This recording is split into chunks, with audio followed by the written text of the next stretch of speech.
Namasté à vous, chers amis de Aksharam International TV. Bienvenue dans cette capsule que je consacre à la retraite spirituelle du dimanche 25 mai 2025. Je vous l'avais déjà annoncé à travers les capsules précédentes que le dimanche 25 mai 2025, on sera ensemble pour une retraite spirituelle. Pourquoi cette retraite spirituelle? À quoi s'attendre lorsqu'on décide de participer à cette retraite spirituelle? Et qu'est-ce que nous allons faire véritablement ensemble? Je vais faire quelques capsules sur cette retraite spirituelle. Ceci est la première. Et je voudrais d'abord pour ceux qui ont déjà lu le communiqué, que je mettrai dans le descriptif de cette communication, que le thème principal de la retraite, c'est justement le mystère de l'existence. Lorsque nous parlons de mystère de l'existence, il nous a plu tout simplement de nous interroger sur le pourquoi de notre existence. Pourquoi on s'est retrouvé tout simplement ici? Pourquoi sommes-nous dans cette dimension et quelle est la destination qu'on s'est fixée? Quelle est d'abord, je voudrais dire, notre origine et quelle est la destination que nous nous sommes fixés et comment aller à cette destination? Et quand je parle de la destination, ce n'est pas nécessairement que nous allons quitter ici ce corps d'abord avant d'aller à la destination.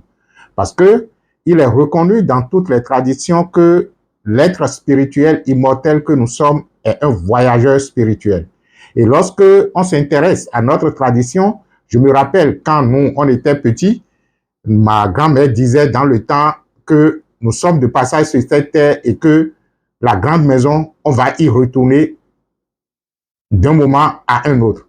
Cela veut dire que, à son entendement, elle considère déjà ici sur terre comme étant une petite maison et qu'il y aurait, selon elle, une grande maison d'où nous avons quitté et où nous allons naturellement. Ça, c'est pour tout simplement nous amener à nous interroger sur le fait que qu'est-ce que nous sommes venus faire ici et pourquoi sommes-nous ici. Lorsque on commence par s'interroger disons, on commence par s'interroger ainsi lorsqu'on aborde ces questions, lorsqu'on aborde ces questionnements, cela veut dire que notre réflexion quitte totalement le champ de la matérialité, ça quitte totalement le champ de l'existence physique et cherche donc à trouver réponse dans un avant l'existence physique ou dans un après l'existence physique. Et lorsque je parle de avant l'existence physique, ce n'est pas nécessairement avant la mort du corps physique, ce n'est pas avant la naissance ni après la mort du corps physique. Lorsque vous regardez l'existence physique, vous constatez tout simplement que si vous avez un regard observateur, vous constatez tout simplement que nous sommes comme si nous sommes dans un espace où les choses apparaissent et disparaissent. Depuis que nous sommes sur cette terre, nous avons vu des événements apparaître et nous avons vu ces événements disparaître. L'être humain également est un événement. L'être humain est un processus en cours. Mais même si je ne m'intéresse pas à l'être humain et que je prends la vie ou l'existence de façon générale, je vois une fleur apparaître. Quelques jours après, la fleur disparaît. Je vois une existence et par la suite, je ne vois pas cette existence-là de façon générale. Quelle est la loi, quel est le principe qui autorise que les choses soient ainsi? Nous allons parler donc de ces choses et nous allons essayer à partir donc de notre regard d'observateur, appliquer l'observation à notre existence pour voir combien de fois même dans notre propre existence, nous avons vu des choses apparaître et que nous avons vu des choses disparaître. Lorsque on arrive à comprendre que l'existence est faite de ce jeu d'apparition et de disparition, on commence donc par percer le mystère de l'existence. On comprend alors que toute chose qui apparaît finira indubitablement par disparaître. Et c'est là où le principe et la loi de la mort jouent son rôle de façon implacable, non pas seulement sur les êtres de chair, mais également sur les événements. La mort intervient également lorsque les événements apparaissent et que les événements disparaissent. Et lorsque je comprends que les choses se passent ainsi, indépendamment de moi, cela voudra donc dire que tous les événements que je vis, que ce soit en termes de bien ou en termes de mal, je comprends alors qu'une fois que c'est apparu, que cela va disparaître indubitablement et que je ne peux absolument rien. C'est le principe et la loi de l'existence qui autorise qu'il en soit ainsi, ou du moins qui oblige qu'il en soit ainsi. Lorsque nous arriverons à comprendre et que notre conscience va sceller ce jeu de l'existence, on vivra beaucoup plus en paix parce que dès lors que je commence, je sais que c'est déjà en train de disparaître. Je ne vais plus m'étonner après quand cela va disparaître parce que je sais que la disparition est déjà même dans la naissance ou le commencement. Ce qui veut dire que lorsque je décide, par exemple, de me donner une période de vacances, le jour-là même où je prends les vacances, c'est ce jour-là même que les vacances sont terminées. Lorsque je décide, ou du moins que j'ai gagné un nouveau emploi, le jour-là même que je commence, l'emploi commence déjà par s'effriter pour finalement me laisser ou que je le laisse. Le jour-là même que je trouve une nouvelle copine, notre relation qui vient de commencer est même déjà en train de finir. Parce qu'il fut un temps où cette relation n'était pas là. Il fut un temps où ça a commencé et il y aura naturellement un temps où ça va s'effriter et disparaître. C'est ainsi que l'univers matériel est forgé. L'espace sans fin fait naître des événements. Considérez que votre existence elle-même est un événement et que ces événements, indubitablement sous l'impulsion du principe et la loi de la naissance et de la mort, doivent naturellement également disparaître. Ça fait mystérieux, n'est-ce pas? Oui, justement, l'existence est un mystère. Et lorsque je comprends quel est le modus operandi, quel est le principe premier qui est caché derrière cela, je m'aligne suivant le cours de l'existence comme si mon existence était sous l'impulsion de la vie qui lui a donné naissance et qui naturellement va la parcourir jusqu'à ce que d'un moment à un autre, elle disparaisse également. Donc que cela soit de votre volonté ou que cela ne soit pas de votre volonté, vous vous êtes retrouvés ici et ce qui a justifié le fait qu'on soit ici justifie le fait qu'on disparaîtra d'ici. Pourquoi alors je dois m'énerver lorsque les choses naissent? Et pourquoi je dois alors m'énerver lorsque les choses disparaissent? Parce que les choses doivent naturellement naître et disparaître. C'est ainsi comme le jour vient succéder à la nuit et que la nuit donne naissance au jour.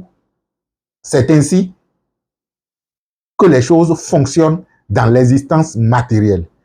Lorsque on décide d'emprunter la voie de la sagesse, on ne lutte pas contre les choses. On comprend les événements et on s'adapte à l'évolution naturelle des choses. On s'inscrit dans la logique de l'évolution naturelle des choses. On devient alors la nature qui fait évoluer les choses. Ce qui fait que lorsque ma conscience va commencer donc par fonctionner comme si je n'existais pas par moi-même, par le fait de mon ego qui est limité et que je suis l'universel, je suis l'infini, décidant donc de prendre cette forme, je joue le jeu merveilleusement avec la vie infinie et illimitée. En fait, je deviens la vie infinie et illimitée qui se joue d'elle-même parce que c'est justement un jeu.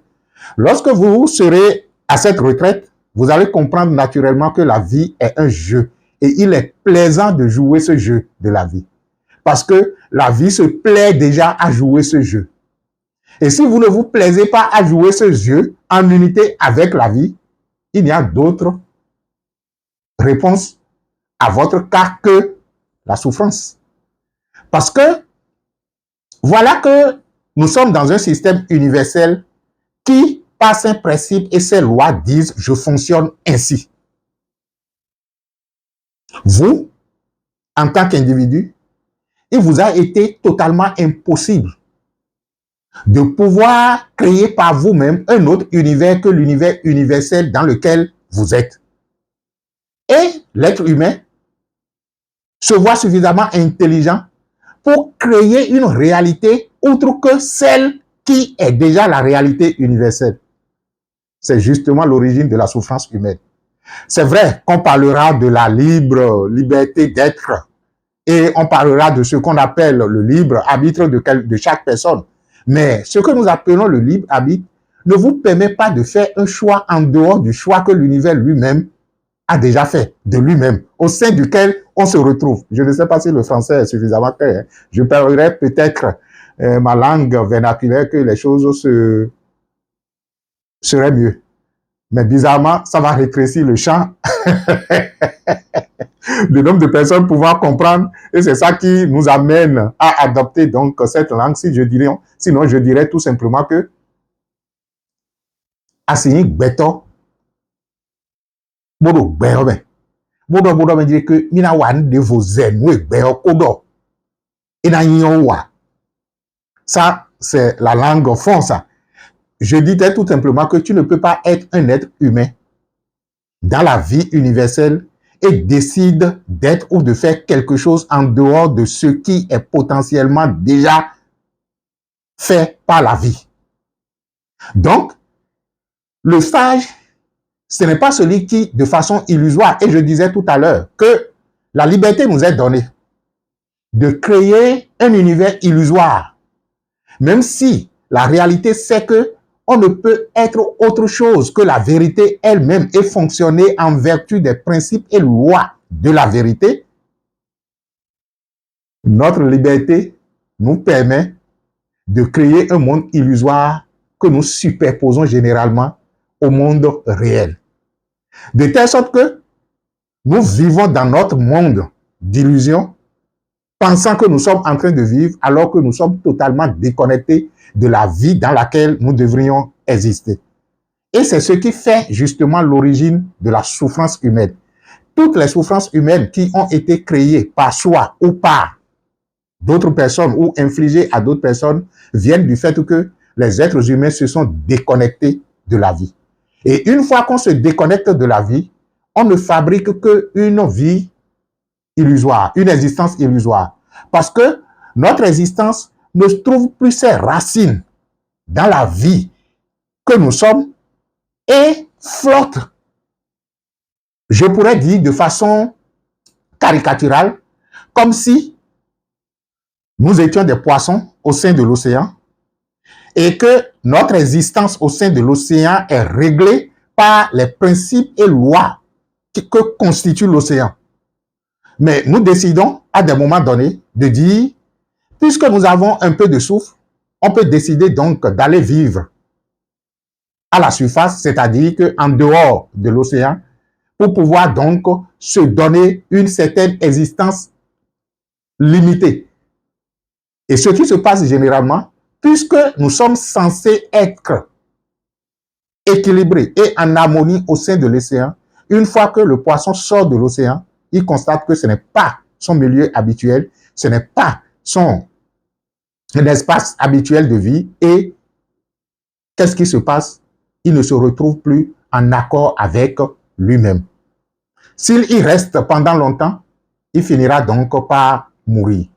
C'est pourquoi justement, lorsque nous ne sommes pas alignés sur les principes et lois de la vie et que nous créons notre propre existence, ou du moins sur nos propres principes par notre ego, nous souffrons.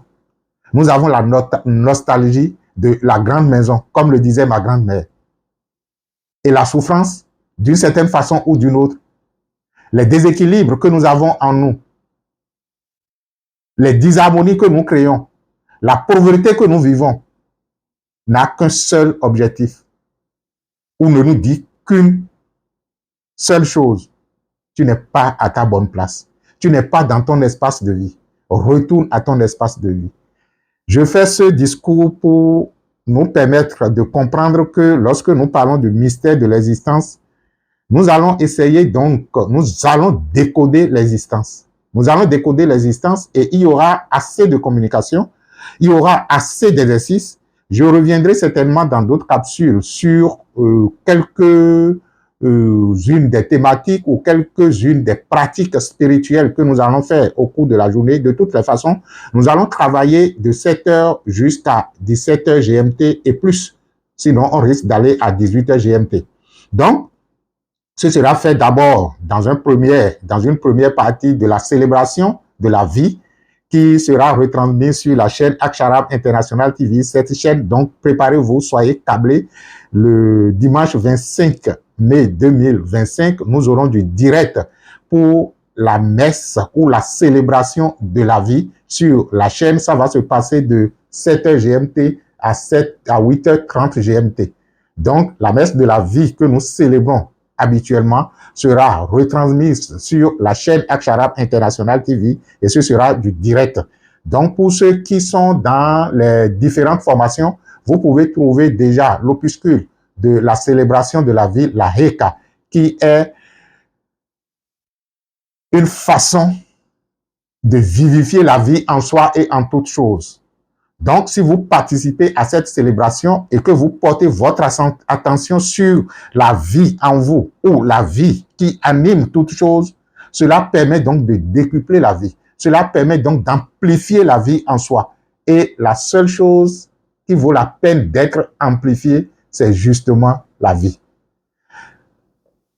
Votre existence est à la mesure de la fréquence de la vie qui circule en vous. Waouh! Ça, c'est une bonne expression. Votre existence est à la mesure de la fréquence de la vie qui circule en vous. Donc, plus la fréquence est élevée, plus l'existence est paisible et heureuse. Plus la fréquence de la vie qui circule en soi est élevée, plus l'on vit une existence paisible, une existence harmonieuse, une existence heureuse, parce que la vie elle-même est déjà tout ça. La vie est l'amour. Regardez comment la vie s'est partagée. Regardez comment la vie se retrouve en toutes choses. Regardez comment la vie se voit en elle et à travers toutes choses. C'est ça le symbole de l'amour. Donc, plus sa fréquence est élevée, plus vous vivez ce que elle vit à travers l'universel. Regardez comment la vie est riche. La richesse de la vie, c'est que la vie une et universelle a la possibilité d'être une infinité de choses. Waouh! Et si, entre-temps, j'étais cette vie, puisque une partie du tout est le tout. Et si j'étais une partie du tout qui est le tout, cela veut dire que je suis en même temps une infinité de ces choses-là. La célébration de la vie, c'est amplifier la vie en soi, c'est amplifier la vie en toutes choses. La retraite spirituelle, c'est également une occasion pour soi de se dissocier des contingences matérielles pendant toute une journée et de focaliser son attention sur les réalités spirituelles en soi et en toutes choses. Cela permet de relever le niveau de fréquence en soi et de s'immerger dans un autre courant que le courant purement matériel. Oui, on dira, est-ce que le matériel n'est pas le spirituel? Oui, le matériel est le spirituel. Mais il faudra d'abord comprendre la source du matériel. La plupart des êtres humains vivent le matériel comme si le matériel s'est donné naissance à lui-même. La matière ne s'est pas auto-créée. La matière a un père, la matière a une mère. La matière est d'essence spirituelle. Et ce n'est que ces moments d'intense activité spirituelle qui vous permettent donc de replonger votre racine dans le soi qui est la vie, dans le soi qui est Dieu. Donc, on va passer beaucoup de moments ensemble, c'est-à-dire toute la journée ensemble pour parler spiritualité, pour parler vie, pour parler existence, vitalité, et nous allons naturellement cela va nous permettre aussi donc de vivre ce que nous pourrions appeler donc la force de la communauté.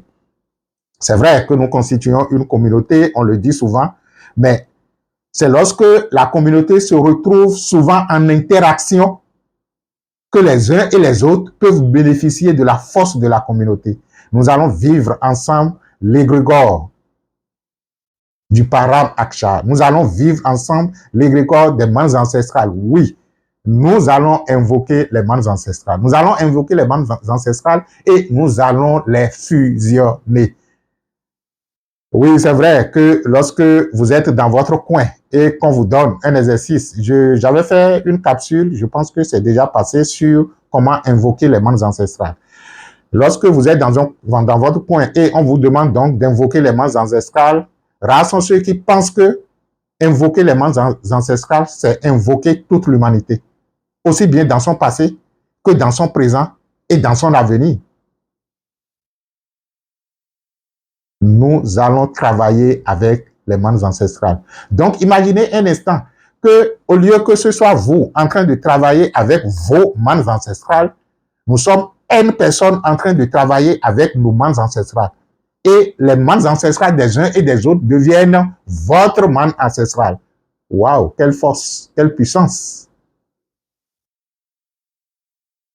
Nous allons vivre cela au cours de la retraite spirituelle du 25 mai 2025 et aussi des rituels aussi puissants.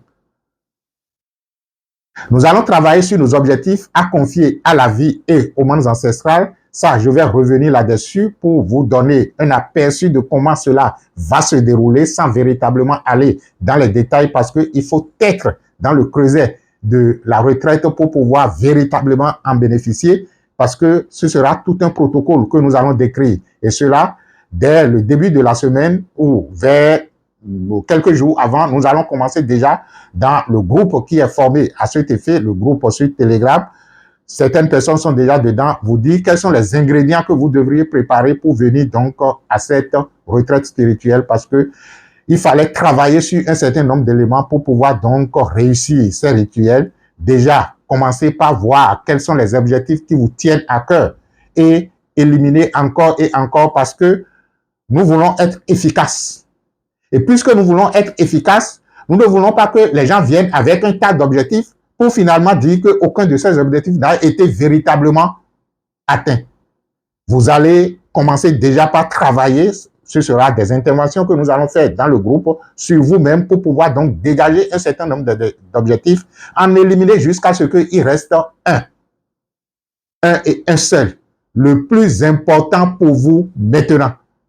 Et si vous arrivez donc à trouver un objectif qui est le plus important pour vous maintenant, nous allons travailler avec vous là-dessus pour que la vie et les mannes ancestrales reçoivent ces objectifs. C'est vrai qu'il y aura post-retraite pour vous permettre donc d'accomplir. Parce que si notre spiritualité ne peut pas nous permettre donc de régler nos problèmes existentiels, cela veut dire que ce n'est pas encore une véritable spiritualité. Il n'y a que la spiritualité, d'ailleurs, je ne veux pas nommer, qui estime que, bon, les problèmes de l'existence, il faut les vivre et après, quand on va mourir, on ira au paradis. La véritable spiritualité africaine s'intéresse à votre quotidien.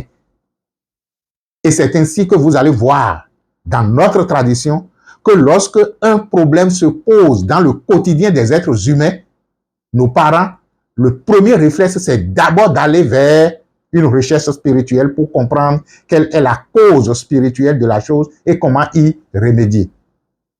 Les autres diront, priez. Si ça se règle, c'est bon. Mais si ça ne se règle pas, vous attendez la mort et puis là-bas, vous allez jouir du paradis parce que vous avez souffert ici. Non, on ne fonctionne pas comme ça. Le paradis se trouve dans la solution des problèmes que nous vivons sur cette terre. Si je vis une existence qui, à des moments donnés, me lance des défis, me lance des problèmes, ce que j'appelle le paradis, c'est justement la solution à ce défi. C'est la solution à ce problème qui est le paradis du problème que je cherche donc à vivre. Alors, nous allons commencer par rimer spiritualité africaine et recherche de solutions. Ce sera d'abord déjà un pas à partir donc de cette retraite spirituelle où nous allons travailler sur les objectifs. Je vais revenir là-dessus, j'ai dit. Donc voilà un peu l'essentiel de ce qui nous attend, sans aller dans les détails. S'il vous plaît, si vous êtes libre, le dimanche 25 mai 2025, nous vous invitons donc à être avec nous. Je vais mettre le communiqué dans le descriptif pour que vous puissiez donc voir tous les éléments essentiels qui vous permettront donc de vous inscrire. De toutes les façons, même si vous n'êtes pas libre physiquement, vous pouvez vous inscrire parce que toute la retraite sera déposée dans le groupe où cela sera fait sur Telegram de telle sorte que vous pourriez organiser après votre retraite. Et là, c'est véritablement important. Véritablement important puisque même après cette retraite, même si vous l'avez suivi, vous pouvez de temps en temps décider de prendre une journée et de reprendre tout le parcours de la retraite en termes d'exercice, en termes disons, de suivre les communications pour vous replonger encore dans cette énergie qui est installée désormais à partir donc de l'effectivité donc de cette retraite spirituelle du 25 mai 2025. Merci à vous d'avoir été là et je vous remercie d'avoir été attentif. Vous serez content d'avoir participé à cette retraite-là. Et déjà, je sens que vous êtes intéressés. Merci et bien à vous. Que la bénédiction soit et bye bye pour d'autres capsules naturellement sur la retraite spirituelle. Paix à vous.